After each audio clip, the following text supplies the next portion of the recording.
Welcome to Game Life Balance U.S. That's actually how I started in the pre-roll that ran at the start of the episode. So I don't need to say that again. Have you heard the pre-roll, John? Did we just record the pre-roll? No. The pre-roll has been... It's the thing that I do when I post the actual audio version of the episode that you never listen to. Right, the stuff we talk about before we talk. So like what we just talked about. To the roll. Like right now we're rolling. Already gone off the rails. I'm Cody Goff and this is Jonathan Martin. And we're doing a bit of a format change because I like to steal ideas from Game Life Balance Australia, basically, because they... I don't know what that is. What is Game Life Balance Australia? Is that like a... Is that like a kid's show? What is that? It's hard to describe. It is hosted by AC Champ Yoshimura and Rob Uncle Stabbo Jonathan Martin. I believe his first and last name is Rob. It's like Mario. That's a really complicated name. John Martin Rob? Well, anyway, so they are two Australians and they battle fire tornadoes and baby parenting. And probably poison things because they live in Australia, I would imagine. Fire tornadoes. Apparently every day in Australia, they wake up and there is, in addition to the weather, you know how we have in our weather reports, we have things like barometric pressure and Chicago lake effect. Yeah, and there will be the pollen count, things like that. In Australia, they have risk of fire tornado. I think this is actually a thing they talked about once. There's that. But anyway, that's Game Life Balance Australia. I like to steal ideas from them because they're really good. And I was just thinking to myself, why would anybody... First of all, I assume a fire tornado is exactly what it sounds like. Second of all, why would anybody live in a place where there was the danger of a fire tornado? Because we lived in the Midwest. We live in the Midwest. A tornado is bad enough, but a tornado on fire sounds awful. Right, it does. But yet here we are. So anyway, what they do with their podcast, which I think is very smart, is they start every episode kind of a game or whatever, and then can get a little more chill and talk about some general life stuff, life goings-ons, and the kinds of things that people who are regular listeners come to podcasts to, but the things that the listener who just clicks on it to say, because he sees, they're talking about Ghostbusters. I want to hear about Ghostbusters. They want to click and they just want to hear about Ghostbusters. So rather than chit chat for 20 minutes and then talk about Ghostbusters, we're just going to flip the script. We're going to flip the script. Look, I'm flipping. We're flipping. We're flipped. I'm flipped. Yes, I flipped. You yes. flip the script. I flipped it. I need you to flip the script. We need to flip the script. I don't know how to we're going to start. Well, it's been flipped. You do know how to flip it, John. You just don't know. Okay, let's flip strength. You don't even know your own strength. Fun fact, strengths is the longest one-syllable word in the English language. I hate that word. It is the longest single-syllable word. I hate that word. It's 9 letters. It's an impressive. It's a strong, long word. It's strengths. You know what else? Look, the script is flipped. Ghostbusters? It's like way more than that. You know what else is 9 letters? What? Written news. It's 10 letters. It's actually 11. Hold on. It's got a space in there. It's actually 11 with it plus a space. So 11 or 12 characters, but 11 letters, alphanumeric letters. But you know what? In addition to current news, has 11 letters. Ghostbusters. That's actually true. Is it? Are you sure it's not 12 letters? Listen, I'm bad. Buster. Okay. including the space. Both current news and Ghostbusters have 12 characters. How's that? That's bold of you to say. That's a bold claim. Some might say it's an italics claim or underline. Why are we talking about Ghostbusters? What's the big news about it? All right, so I don't know. You're the one that wanted to talk about it. I'm very impressed. I'm very impressed with your ability to really intro this topic. I sat there and I threw it to you so you could introduce it to us, and here you are. So let's transition, John. Yeah, all right. So on Twitter today, Ghostbusters was trending, and I looked and I said, hey, "This can't be good," and because it wasn't. You have your finger on the pulse. Your finger. You've got your finger on the pulse because you are a social media guru. That's your title? Guru is my title, actually, yes. Okay. So I do. I have my finger on many pulses. And Twitter's one of them. So one of the trending topics is Ghostbusters. So I go, well, this can't be good. And I click it.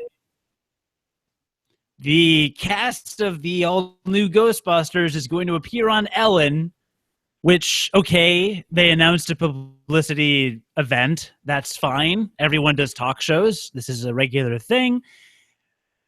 There's the news that I guess on that same episode, Hillary Clinton is going to appear. I don't know if that's even true. I didn't even click but on these links to verify. But that's what the people on Twitter were saying, so I chose to believe it. It doesn't matter. It's not really that relevant. We're not going to talk about them on Ellen, or we're not going to talk about them on in Hillary Clinton or pandering or gender wars or any of that. We're not going to zoom out to that. But what happened was, as a result of this, I was on Google Hangouts, as was John, because we're very good at multitasking during the day. And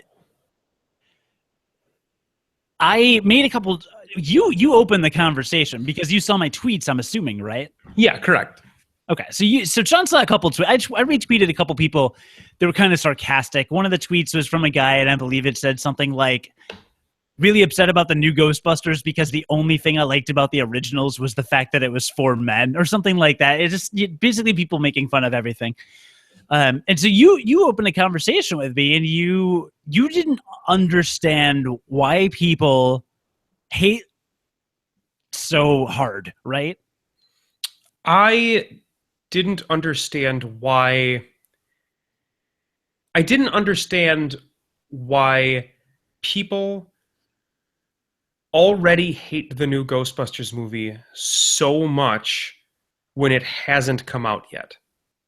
That's more of kind of where my headspace is at with that movie right now. Right. It's basically just the movie is not out yet. It has been promoted for roughly a year now, I would say, maybe a little less than that. And people have hated the movie from really the moment it was announced. Well, hold on. I need to ask for a clarification. Did people hate it from the moment it was announced, or did they hate it from the moment that it was announced that there would be an all-female cast? I think both. I think there were people that were not enthused with the idea of a new Ghostbusters movie, at least from what we were talking about and what you told me. There were people that were upset that they were trying to make a new Ghostbusters movie. And then when the news came out that it was going to be an all-female cast, then there was a new coalition of people that both entered the fold, and it re-energized some of the current people that were upset with the fact that they were remaking Ghostbusters. So it just ended up making things worse that it was an all-female cast from the people that were already upset, is kind of what it seemed like. Sure, and that makes sense. So what I thought would be fun is John and I should just read out loud our entire Google Hangouts conversation, and that'll be our podcast. What do you think? That's actually a good idea because I sound much smarter with my writing than I do when I talk.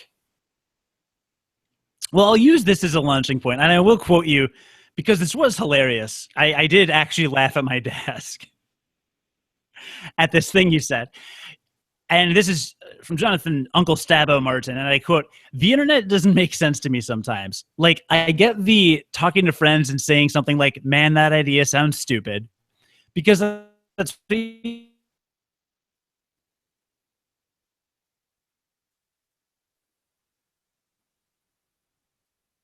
do.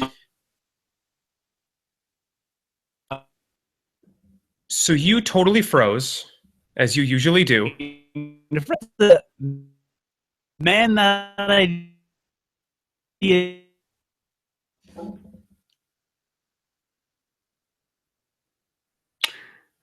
Your internet connection stupid is the worst thing. Until I die. Okay, I think you just came back. Your internet connection's awful. It's awful. It's awful. Yeah. Like, so you read my hilarious anecdote. No, it wasn't an anecdote. My hilarious message to you about why the internet was dumb. And I do remember what I said, but that might not come across on the video because your internet was kind of frozen there for a little bit. So hopefully you're listening to the audio podcast where that's going to be cleaned up and sounds really good. Basically, TLDR for the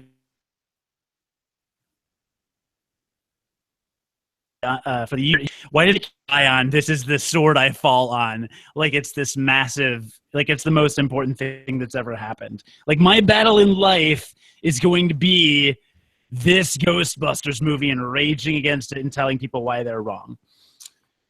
And well, I mean, I thought that was interesting. The severity of the reaction of some of these posts that people like make online really make it seem that way. But isn't everything online hyperbolic? Yes, it is. But that's one of the things that I was bringing up in terms of why I dislike the online space as a space to have discussion. Right? There's a lot of things I like about the internet facilitating discussion.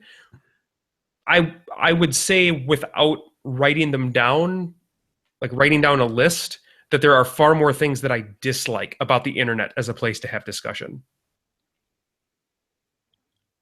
And you're never hyperbolic. You just leave that to me. I mean, that would be hyperbolic probably to say that I am never hyperbolic. I'm sure that there are times in my life that I am hyperbolic, yes. But you just said you were never hyperbolic. That was hyperbole.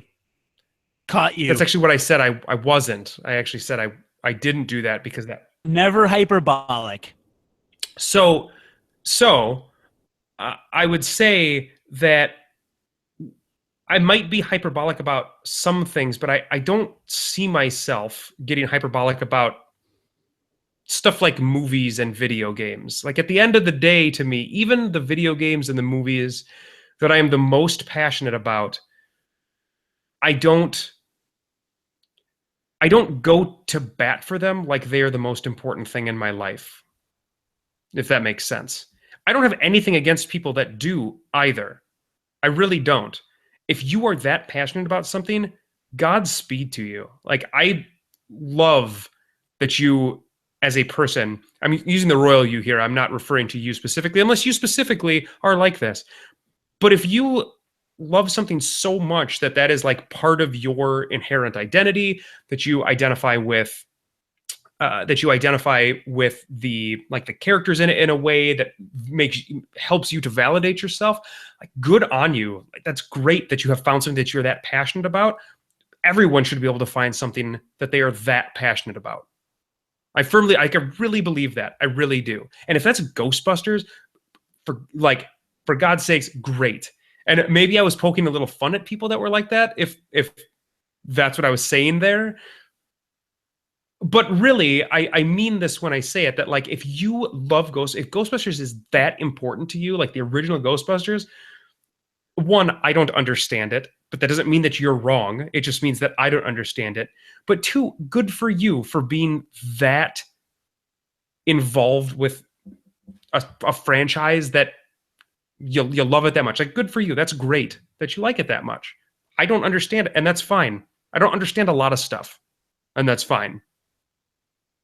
Yeah, I would say this goes back to, we talked about something similar to this around the time that Gamergate became a thing, which we weren't allowed to talk about on Unqualified Gamers, but since we're not a video game podcast anymore, I guess we can talk about it. So, Gamergate, there were a lot of people involved in this Gamergate movement, which is about one thing or the other, depending on who you ask. But a lot of people involved in this movement were really upset about commentary from people like Anita Sarkeesian that criticized the video game industry.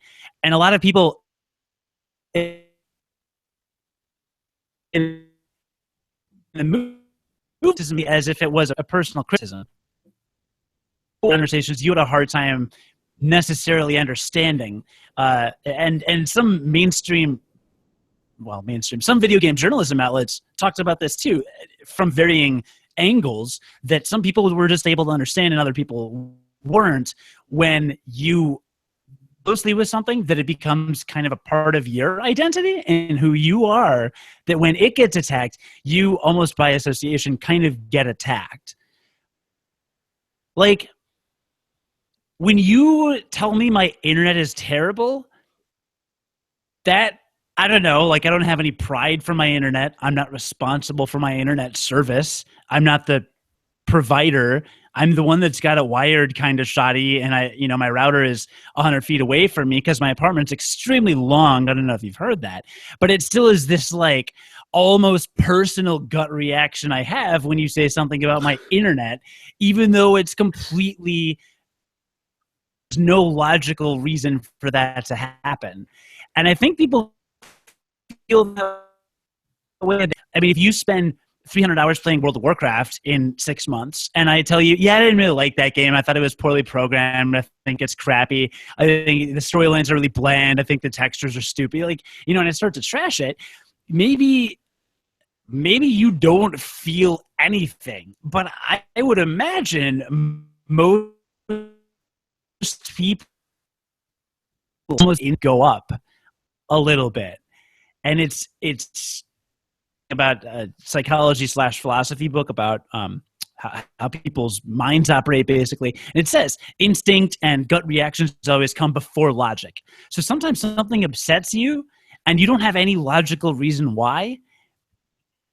Justify why you're upset by that, and then it's based on some stuff I'm doing. So I don't know. I mean,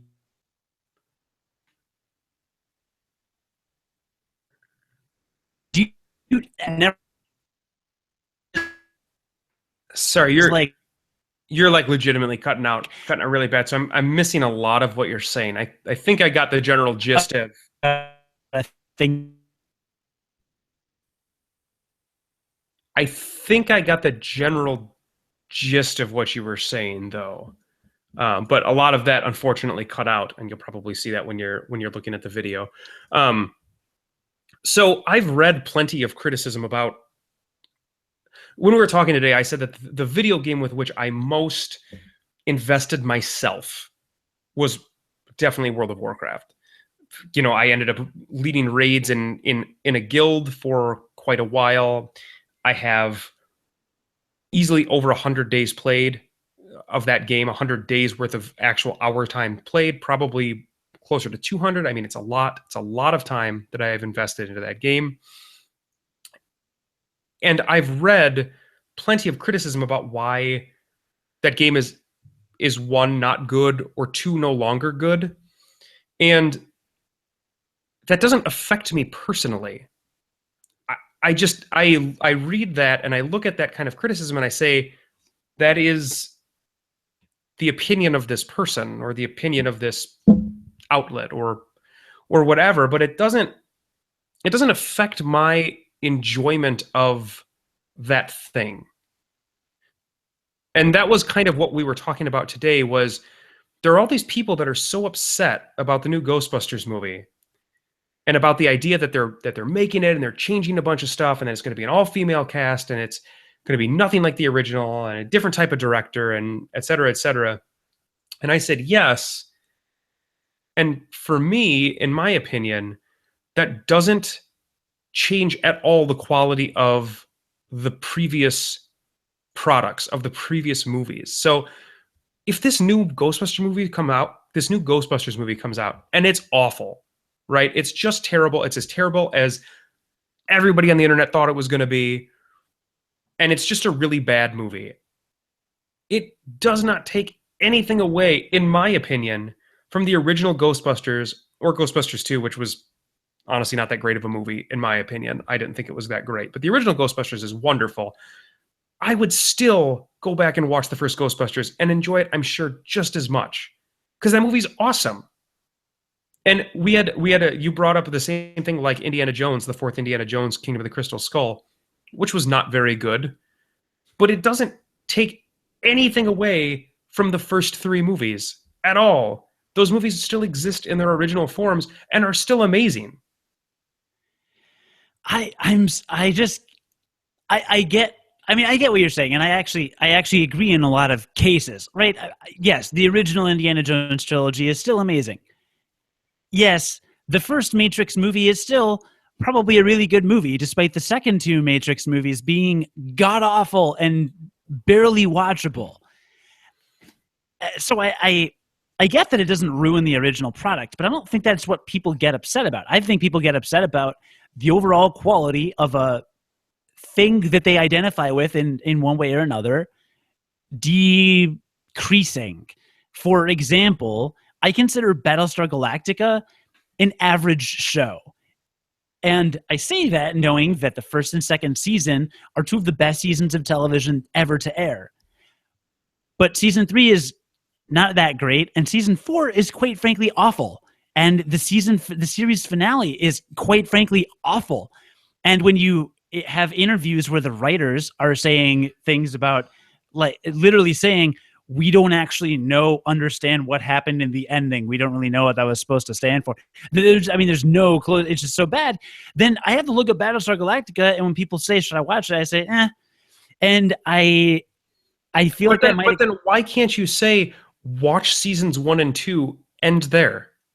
I do. Right, but why couldn't anybody say that about anything? Why couldn't other people can't? You brought up Chrono Cross and Chrono Trigger today. Chrono Trigger being one of probably both of our favorite role-playing games that we've ever played.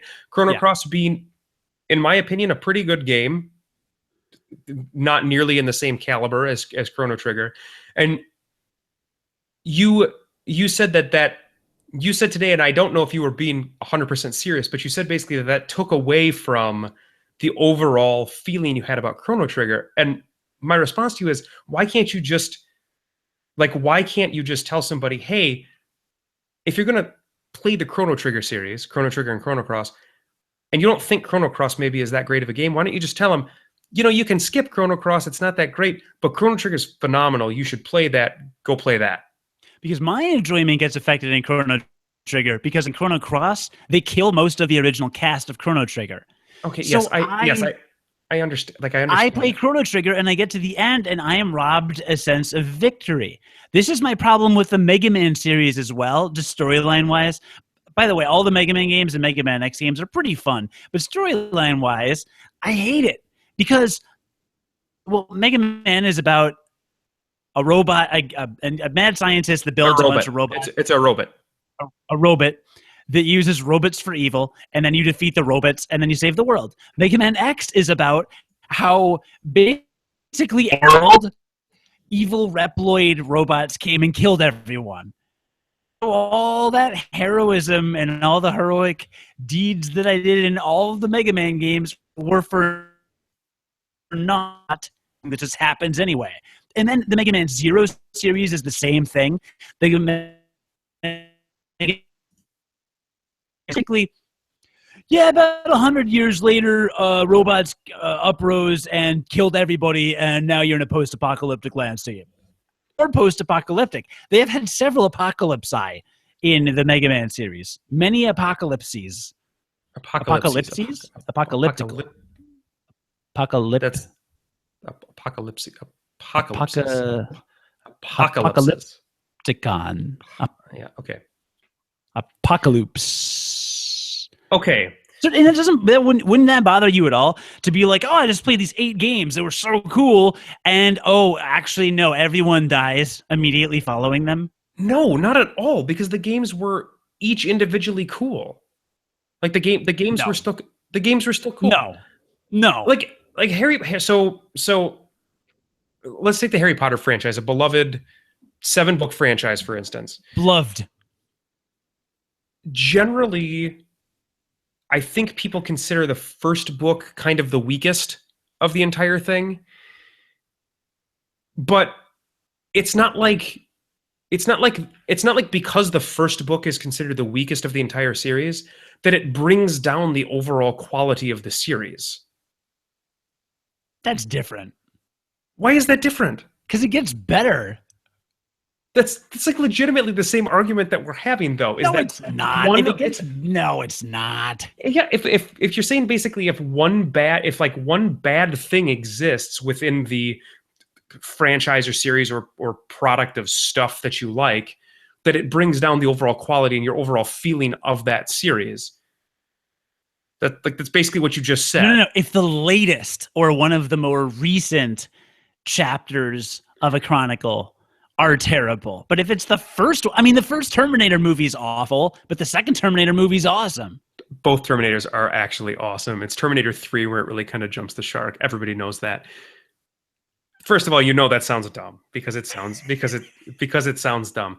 Second of all, my problem isn't even that people are concerned that the movie is going to be not good. That to me is fine. I think that's a legitimate concern. That you can go in with a little bit of skepticism that I just don't think that they're going to be able to capture the magic that the first movie captured. I think that's like a legitimate concern to have. My big problem is that there's basically a contingent of people that are saying, because I don't think necessarily that this movie should be made, or it's not being made in the way that I think it should be made, then nobody should go see this movie. That's my problem. And nobody should see this movie, so we agree. I don't have a problem with people enjoying stuff. I want people to enjoy stuff. I like when people like things. That's great. You should.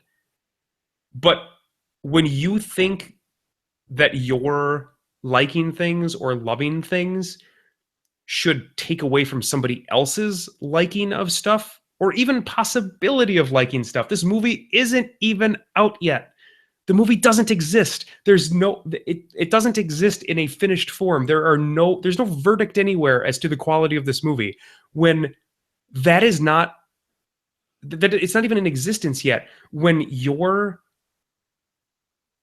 hatred is too strong of a word, probably, but when your dislike of this product that doesn't exist yet is so strong that you try to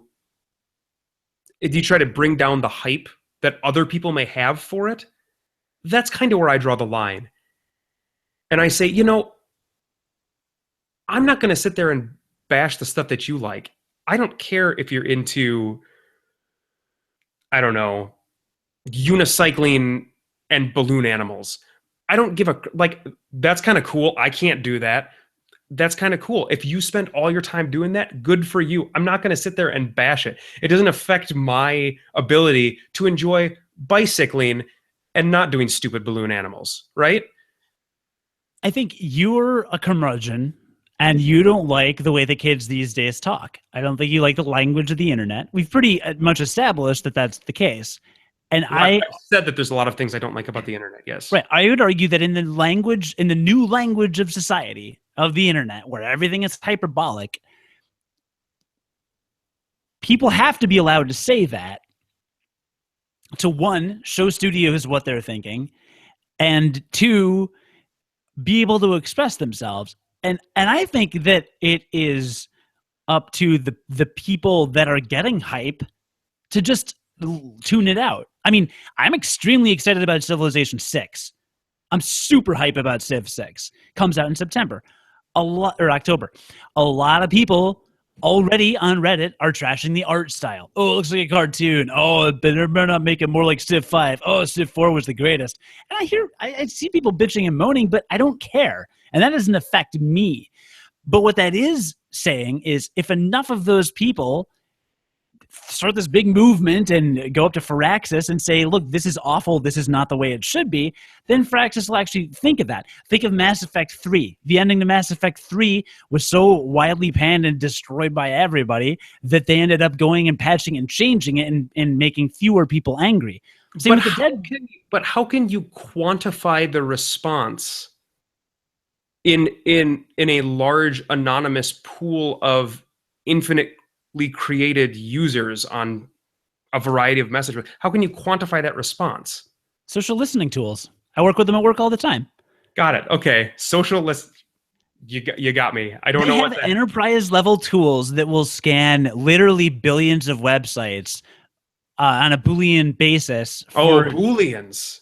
Yeah, for different linguistic patterns to see whether people's sentiment are positive or negative. And it's not a perfect system, but it does at least, I mean, I could go on this tool right now that my company uses and search for Hillary Clinton on Twitter from the last 24 hours and know exactly, I could build a word cloud of the most used terms, whatever words and hashtags people are using, and whether the sentiment is positive or negative. And her campaign is probably using this. Bernie Sanders' campaign is using this. All the campaigns are using this. And following the release of anything, different companies are using this. You raised your hand. But what stops me as the person that really wants their opinion out there and to be heard about just how angry I am that this movie is getting made?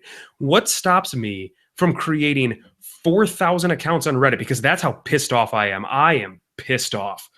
Did I tell you I was pissed off? I am pissed off about this movie. What stops me from making 4,000 Reddit accounts, posting the same garbage post on like all of them, maybe with some slightly different wording, but posting the same thing on all 4,000 accounts and having that boost that signal in a way that's not authentic, that's not genuine? What stops that? You would need it would need to be on such a massive scale that I don't even think that it would affect an overall impact. That just sounds, as somebody who knows nothing about this, that just sounds naive to me. Even though I know nothing about this, that sounds naive. Yeah, well, that's okay. Anyway, I would argue people should be able to express themselves in this way, and did I say they shouldn't though? Did I ever? Did I ever make that allowed to say anything negative on the internet? I ever make that argument? No, I just would like to make a call to people to be less hyperbolic about movies. About everything you just said is the stupidest thing I've ever heard in my life. I mean, that's a good point. I can't refute that. Right. So anyway, if Ghostbusters being remade destroyed your life, I want to hear from you. I want you to write in. Please send us an email. unqualifiedpodcast@gmail.com. I want to hear from you and especially if remaking it with 4 women ruined your life. Like if your life wasn't ruined when they announced it, but then they announced that it was going to be 4 women and then your life was ruined, I want to hear from you. Because I know that's important to you. And I want to know if these people, if it's real. I want like part of me feels like it. And of course, I'm only using my own perspective to govern my perspective of other people, right? But part of me doesn't think that it's a real response. Like I just can't see people legitimately being that upset that Ghostbusters is being remade. My head has a hard time wrapping itself around that idea that that's how angry we're getting about a movie being made. I've noticed the more anybody gets into anything, the more it can affect them. Lately, I have been paying less and less attention to the presidential election. Bernie Sanders supporter, but really in it, he, after a couple big losses, I literally could barely sleep because I was just so upset about it. And lately, I've pretty much stopped following coverage for the most part, just because there's so much negativity on every side, so much messed up reporting and coverage and misreporting, and like the Nevada convention where all the weird stuff went. There's so much garbage and corruption and horrible, undemocratic things happening in this country. I can't process it. And now, like tonight they had on TV, there's some caucus going on or some primary going on. He was winning at the time, but distancing myself, it's like I know when I do see a headline now, I no longer get so upset or so whatever. But I imagined it different, of course, because you kind of identify more personally. It has more to do with your values than things like movies and things. But if I'm a guy that hosts a geek podcast and is really, really into DC or a certain show or Star Trek or really into this Star Wars all the time, and something bothers me, then I feel like it would bug me if I had one expectation and I went the other way. And I don't know that necessarily the reaction is proportional, but I can understand. I can sympathize with it. I just don't see it affecting the previous product, the previous stuff that you enjoyed within that franchise. Another example that just came into my head. Spider-Man got rebooted recently, and wasn't he rebooted as a Hispanic man, or was he African American? African American right now, I think. Okay, and there was a lot of people that was a super big deal to. It turned out to kind of had totally died down. It doesn't sound like it's a big deal at all anymore. But when it was first announced, there were also a contingent of people that were upset about that. But if it was something that you were upset about, and I'm not making a value judgment as to whether you should be upset or not. If that's something that you're upset about, that I'm not judging you for that. But what I would say is, does that type of thing affect the quality of the previous story arcs and comic books with Spider-Man in them that you enjoyed so much? Like I have a hard time seeing how some people say yes. Because to me, I say, no, those comics exist in their exact same form. They're still just as awesome as they were. Even if they completely changed this character in this brand new story arc that you may not agree with, all of the previous stuff still exists. And it's still awesome. Like the one example that we brought up today that we were talking about that was slightly different was the prequel Star Wars movies. Because George Lucas went in and he said, these are the changes I want to make. This is more of the vision of what I originally had in these movies. And he altered the special edition? Correct. And he altered the original movies, the movies that did exist previously. He altered them. And granted, that's his artist's vision. This is a different discussion about whether the artist's vision should matter, like whether that's something that should be taken into account. That's not what we're talking about here. But simply by the fact of he went and changed the original product, the original thing that everybody loved so much. That to me is a slightly different situation. It's a different scenario than the other stuff we're talking about. We're just talking about other products within a franchise right now. Right? And to me, that stuff doesn't change. Like the stuff that was the greatest things in that franchise, Harry Potter book 7 and 6, to a lesser extent 5 and 4, those books are still, to me, the best books in the series. 1, 2, and 3 are great, but they're not as good. But those books not being as good doesn't change the quality of books 4, 5, 6, and 7 to me. And that's the thing that I have. Okay. That's the thing I have a hard time understanding, is why people think that somehow their childhood vision of Ghostbusters, when they were 7 and it was so magical and it was an amazing movie, why the idea that a new Ghostbusters reboot, maybe with a different cast, with a cast of women, and again, that might not even be your problem. Your problem could just be that they're remaking it. Royal you that's upset.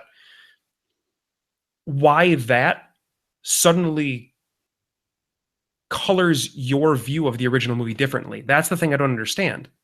Because nobody changed that movie. The movie's still awesome. It's going to be awesome. Interesting. And I don't understand why you can't just say, yeah, that original movie, that was awesome. The new one, I didn't really like it that much. Didn't really like the 2016 reboot. Loved the original. That's the kind of stuff I don't understand. That's kind of... I guess. Maybe there's a sense of making the original obsolete. I mean, maybe if I'm a really big fan of The Office, the TV show, season 1, The British Office. I'm a really big fan. And then the American one comes and takes off, and then the British one gets canceled. Maybe get upset because when people talk about The Office, they're not talking about the thing I liked. They're only talking about the new one. Possibilities. I think there's some kind of middle area here where there are sometimes where one piece of a franchise may affect another. I think a really good example of that actually that's going on right now in popular culture is Game of Thrones, actually, because George R.R. Martin originally said he wasn't really going to do much with the TV show, I think. And now I believe he is very much involved with the creation of the TV show. And a lot of people think that has decreased the pace at which he's working on the books, right? So I think that like that, and because the two things are coming out at the same time, there's also a large concern by lovers of the books that the TV show is going to color the way that the story of the books go. So that's kind of like a different situation. I think there's some situations where something new may affect something else in the franchise. But the stuff that we just talked about, none of that, I think, fits into those categories. Yeah, I can't argue with you there. Yeah, all right. Well, if you want to hear me talk more about Ghostbusters, I guess start on the last one of the more recent GonnaGeek.com podcasts, official podcasts. And I talk there mostly about how I get very annoyed when people insist that the only reason people might be upset about the new Ghostbusters film is because it's got females in it. And I violently disagree. You can listen to my whole argument there. I won't repeat it here.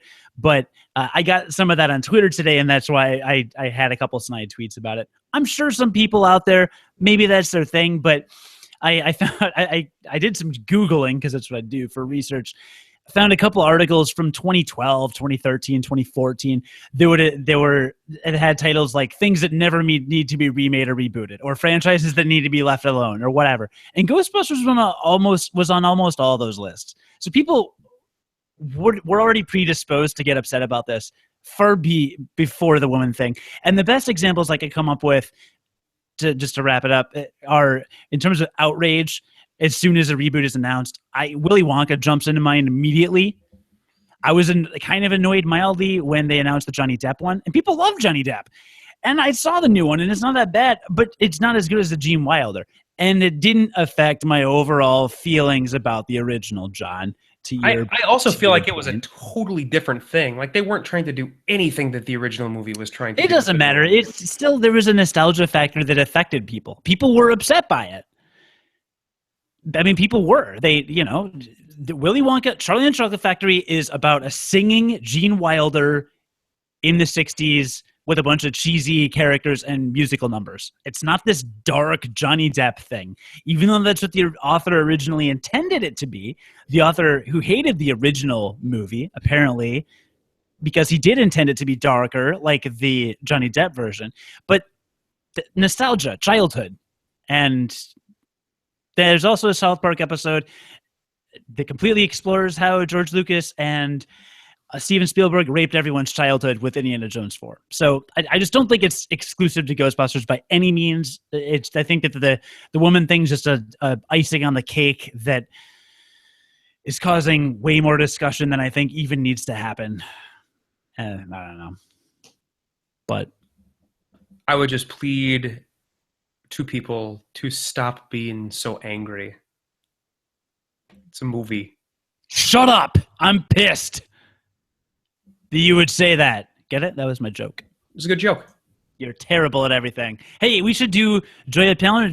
We should do another segment that you introduced, because I can't talk, real quick before we go. It's not real quick, but it's definitely something I want to talk about, because you want to do it next week? We can do a whole episode next week. It's definitely something I want to talk about more in depth, so other parents will commiserate with me.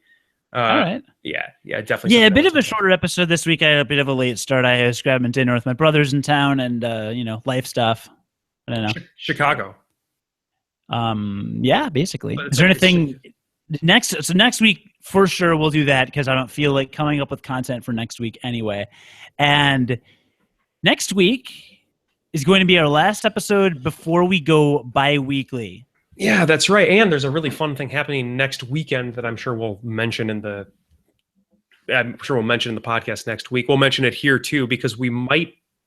Is there a chance we're going to record something live? I mean, I assume there's probably a chance. There's a chance we'll do something. Yeah. Yeah, but you and many other of our friends are going to be coming up to visit me up in the great state of Minnesota here. So there's going to be a few of us up here together, which will be great. Yeah, for MartinCon to play games Memorial Day weekend. That's right. So the plan right now, listener, is between Memorial Day and Labor Day, we'll be doing the podcast bi-weekly. I just need some extra free time this summer, to be totally honest. Just between this and WGN, I'm doing a lot of podcasting, and I do have a full-time job on top of this. So I just told John, and John, to be transparent, John wanted to keep doing every week, but since I do a lot of the bulk of the editing, I'm burned out on editing. So we're gonna go every other week, and I'm gonna try to time it with Game Life Balance Australia, so we do their off weeks. So this will work out well for you because every week you could still listen to Game Life Balance. You'll just have to alternate between US and Australian podcasts. And maybe our episodes that John and I do will be longer in the summer because we'll only be doing it once every 2 weeks. So there'll be a slight adjustment, but that'll start after next week. And good times. That's all I got. Did you like the end of that sentence? Yeah, good times? Yeah, good times is good. Cool. And for a quick little promotional segment, promotional considerations provided by, we are part of the Gonna Geek Network. I already mentioned the GonnaGeek.com podcast earlier, but I'd also like to mention a couple other great shows on there. You can go to GonnaGeek.com to find other podcasts just like ours, except probably nerdier. So this week, on All Things Good and Nerdy, episode 210, In the Mood for Dude. This week, Naki runs down her experience at BookCon. Chris has news on the fate of Supergirl. Willie brings up the future plans Disney has for the Disney Infinity games. And Anthony speaks about the passing of artist Darwin Cook. Then it's on to a spoiler-filled chat on Captain America Civil War. Have you seen that yet? Not yet. Maybe this weekend. That got weirdly sexual. It did. And on Nerd Alert News, episode 35, Supergirl is renewed. Check out Nerd Alert News, episode 35. There was some awesome news that broke, namely that Supergirl has been renewed for season 2 and will be moving to another network. I'll leave that up to you to listen to hear which one. Chris is joined by Michelle and Neil from the Starling Tribune to run down this news and speculate on what the move the CW might mean for the show going forward. What the move to the CW, which I just... You just spoiled it. Well done. Yeah. You have to edit that out with do the sound of an air horn, you know. I'm not editing anything. With the move to the... I don't edit. Did you notice, by the way, that the latter half of this podcast went perfectly smoothly, and all I had to do is lower the video quality on Hangouts? Is that what you did? Literally, there's a button that says adjust bandwidth, and we were on auto HD, and I just moved it to medium. And literally not a single skip, and your voice synced with your face the entire time. That's fantastic. I love it when my voice syncs with my face. I've always said that. I remember you saying that. You've been saying that for years. I always do. I have been saying that for years. So, listener, thanks for joining us. Cody had mentioned the Australia-based podcast, also called Game Life Balance. You should definitely go check that out. You can find that at Game Life Balance Australia. Just want to say thank you again for listening to the Game Life Balance U.S. podcast, the American edition of the Game Life Balance podcast. Please like, share, and subscribe if you enjoyed this episode, and leave us a review if you really want to make our day. You can find us on Gonna Geek Network at GonnaGeek.com, or on the official podcast network of Chicago's WGN Radio at WGNplus.com. I'm sorry, at Chicago's what? I think I said WGN. WGN Radio? It was my accent. I couldn't help it. Minnesota. My Minnesotan accent. Learn about more Game Life Balance, including contact information and links to our sister show in Australia at gamelifebalance.us.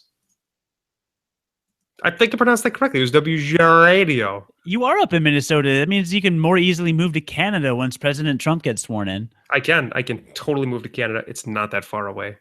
Get it, everyone, because everyone's moving to Canada, no matter who the president is. Who's the president going to be? Who's going to be president? Hey, did Bernie win California? Where is he? What's tonight? What is today? I didn't even... Today's Tuesday. I don't know. He probably won something. Probably. That's what happens.